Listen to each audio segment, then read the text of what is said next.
ये एक शौहर हज़रात के लिए एक बहुत ही कारगर सा नुस्खा है कि अगर आप चाहते हैं कि आपका रिलेशनशिप और ख़ास तौर पे इज़्दवाजी ताल्लुक़ जो है वो बेहतर हो जाए, तो उसके लिए आप अपनी ख़ातून की, अपनी मिसेज़ की, अपनी बेगम की जो फीलिंग्स हैं उसको उस तरह महसूस करें जिस तरह वो ख़ुद कर रही होती है। उसकी फीलिंग्स को, उसके एहसासात को, उसकी थिंकिंग को अपनाइए। और जब तक आप ये बावर करवाने में कामयाब नहीं हुए, जैसा वो आपको बता के वो सेफ़ महसूस कर रही है और आप उसकी वेलबींग के लिए, उसकी एक बेहतरीन लाइफ के लिए सब कुछ कर गुजरने के लिए तैयार हैं, उस वक्त तक वो आपसे मोहब्बत नहीं करेगी। आगे बढ़ने से पहले हमारे इस चैनल को सब्सक्राइब करके बेल के बटन को दबा दीजिए ताकि हर आने वाली अच्छी और मुफीद वीडियो आप तक बआसानी पहुंच सके। अस्सलाम वालेकुम रहमतुल्लाहि व बरकातहू। ख़वातीन हज़रात, उमर वसीम पंचौत आपकी खिदमत में हाज़िर है और आप देख रहे हैं मेरा यूट्यूब चैनल। आज हम बात करेंगे अच्छा रिलेशनशिप जो मियाँ और बीवी के साथ जो इज़्दवाजी रिलेशनशिप होता है वो क्यों कायम नहीं हो पाता। हमारे माशरे में बहुत सारे ऐसे केसेस आते हैं कि मियाँ और बीवी बहुत ज़्यादा मोहब्बत करते होते हैं, आपस में उनका एक अच्छा ताल्लुक होता है, लेकिन शादी के बाद वो घटना शुरू हो जाता है। उसकी बुनियादी क्या वजूहात हैं, या मियाँ और बीवी जो हैं वो शादी से पहले अगर एक दूसरे को जानते हैं, कज़न्स हैं, या जो भी वजूहात हैं जो कि नहीं होनी चाहिए लेकिन वो हैं, उसकी बुनियाद पे वो बहुत ज़्यादा एक दूसरे के लिए फीलिंग्स रखते हैं, लेकिन बाद के अंदर वही फीलिंग्स ख़त्म हो जाती हैं। उनके जो इज़्दवाजी ताल्लुकात हैं, उनकी जो इमोशनल एंड फिज़िकल नीड्स है उसके अंदर डिस्टर्बेंस आना शुरू हो जाती है।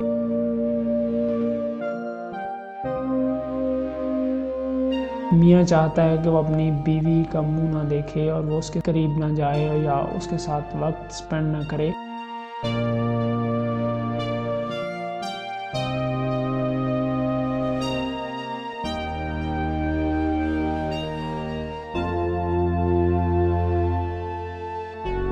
वो जो शायर ने कहा है ना, कभी तो पेके जानी बेगम, कभी तो अपने वालिदैन के घर जाओ, ऐसी कैफियत होना शुरू हो जाती है। यानी इस तरह की बहुत सारी चीज़ें हैं।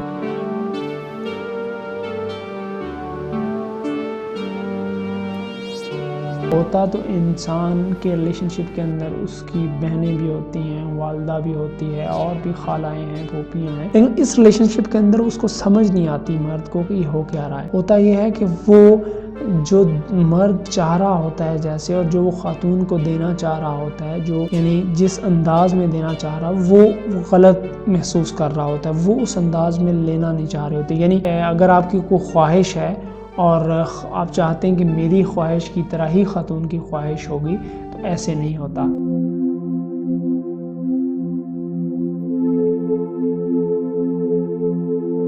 मिसाल के तौर पर एक मर्द चाहता है कि वो बुनियादी तौर पे जो उसकी अपनी बेगम से या वाइफ से जो एक्सपेक्टेशन होती है कि वो सबसे उसकी जो बेसिक नीड्स होती हैं वो ट्रस्ट होता है, कि उसको अपनी बेगम पे ट्रस्ट हो, उसको एक्सेप्ट किया जाए, उसकी एप्रिसिएशन की जाए और उसको एडमायर किया जाए और उसकी अप्रूवल की जाए और यानी फ़ैसलों के अंदर, और फिर उसको उसकी इनकरेजमेंट की जाए। और वाइस वर्सा इसी तरह खातून की जो नीड होती है वो चाहती है कि उसको केयरिंग किया जाए। यानी केयरिंग से मुराद ये है फीलिंग्स को सबसे ज़्यादा उसकी केयरिंग की जाए, और फीलिंग्स इसी तरह वो अंडरस्टैंड करना चाहती है, यानी उसको अंडरस्टैंड किया जाए। यानी फॉर एग्जाम्पल आप घर आते हैं तो किसी कैफियत को खातून खाना आपको बताती है आपकी बेगम, तो बजाय आप जंप करके उसको जजमेंटल होने के आप जो समझे हैं, फर्ज वो बताती है कि आपके बेटे ने आज ये किया, आप कहें कि मैं इस बात से ये समझा हूँ, इसने ये किया, तो इस मसले का कह रहे हैं आपके नज़दीक ये हल होना चाहिए। यानी उन्हीं के वर्ड जो आप समझे हैं वो रिवाइज करें।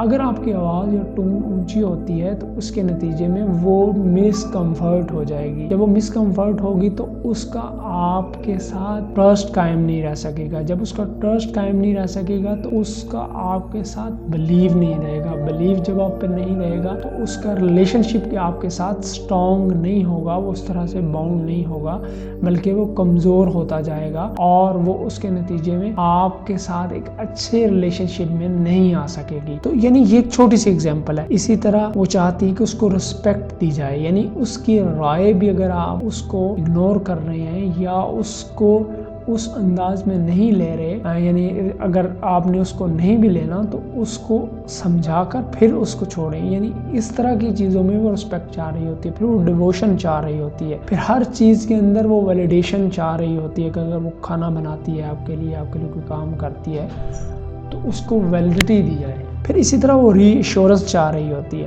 तो अगर हम इन चीज़ों को देखें तो 6 वैल्यू के अंदाज में खातून चाहती है कि उसको अपने मर्द की तरफ से मिले। सबसे पहले केयरिंग है, दूसरी अंडरस्टैंडिंग है, फिर रिस्पेक्ट है, फिर डिवोशन है, और फिर वैलिडेशन है, और फिर रीअश्योरेंस है। इसी तरह एक मर्द चाह रहा होता है कि उसको खातून से जो मिले वो ट्रस्ट है, एक्सेप्टेंस है, एप्रिसिएशन है, एडमायरेशन है, अप्रूवल है और इनकरेजमेंट है। ये एक शोहर हजरात के लिए एक बहुत ही कारगर सा नुस्खा है कि अगर आप चाहते हैं कि आपका रिलेशनशिप और ख़ास तौर पे इज़्दवाजी ताल्लुक़ जो है वो बेहतर हो जाए, तो उसके लिए आप अपनी खातून की, अपनी मिसेज़ की, अपनी बेगम की जो फीलिंग्स हैं उसको उस तरह महसूस करें जिस तरह वो ख़ुद कर रही होती है। उसकी फीलिंग्स को, उसके एहसासात को, उसकी थिंकिंग को अपनाइए। और जब तक आप ये बावर करवाने में कामयाब नहीं हुए जैसा वो आपको बता के वो सेफ़ महसूस कर रही है और आप उसकी वेलबींग के लिए, उसकी एक बेहतरीन लाइफ के लिए सब कुछ कर गुजरने के लिए तैयार हैं, उस वक्त तक वो आपसे मोहब्बत नहीं करेगी। जुज़वी तौर पे वो कर रही होगी, लेकिन जो उसकी बुनियादी जो जज्बा कुदरत ने रखा है उस मोहब्बत की इंतहा तक वो कभी नहीं पहुंचेगी, और उसके नतीजे में ज़ाहिर है आपका भी ट्रस्ट नहीं होगा और वो भी पूरी तरह आपके ऊपर ट्रस्ट नहीं करेगी। नतीजतन क्या होगा कि उसके अंदर वो एक छोटी सी बच्ची की तरह का डिस्ट्रैक्शन, और वो उसके अंदर एक अजीब किस्म की डिस्कम्फर्ट सी सूरत हो जाएगी और वो उसको अंदाज़ा भी नहीं हो पाएगा कि वो क्या करे, लेकिन उसके नतीजे में ट्रस्ट ब्रेक हो जाएगा। लेकिन अगर यही आप काम कर लेते हैं तो इसमें आप पर उसका ब्लाइंड ट्रस्ट होगा, और जब उसका ट्रस्ट कायम होगा तो वो बहुत ज़्यादा ओपन और रिसेप्टिव हो जाएगी। वो आपको एक ओपन वे के अंदर कबूल करेगी, जिसके नतीजे में एक बहुत ही अच्छा रिलेशनशिप कायम होगा, और इसके नतीजे में उसका बिलीव आप पर स्ट्रॉन्ग हो जाएगा। जब वो बिलीव आप पे स्ट्रॉन्ग होगा तो वो पॉजिटिव बिलीफ जो उसका होगा, एक अकीदा आपके ऊपर कायम हो जाएगा कि ये मेरा जो खामन है ये हर हवाले से परफेक्ट है।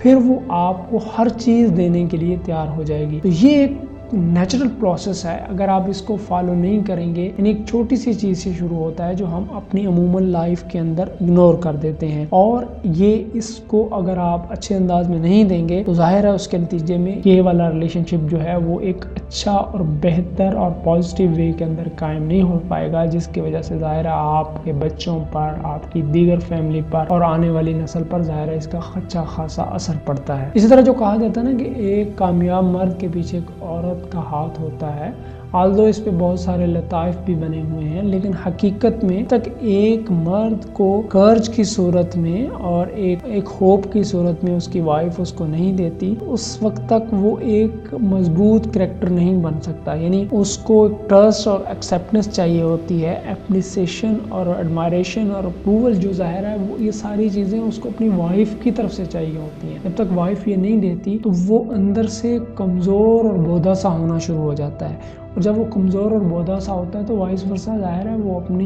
मिसेस को भी वो चीज़ नहीं दे पा रहा होता। तो ये दोनों चीज़ें आपस में अटैच हैं। आप अपनी खातून खाना को पहले जब उसकी फीलिंग वेलबींग के लिए सब कुछ कर गुजरेंगे, आप पे उसका जो स्ट्रॉन्ग बिलीफ कायम हो जाएगा तो उसके नतीजे में वो सारी चीज़ें आपको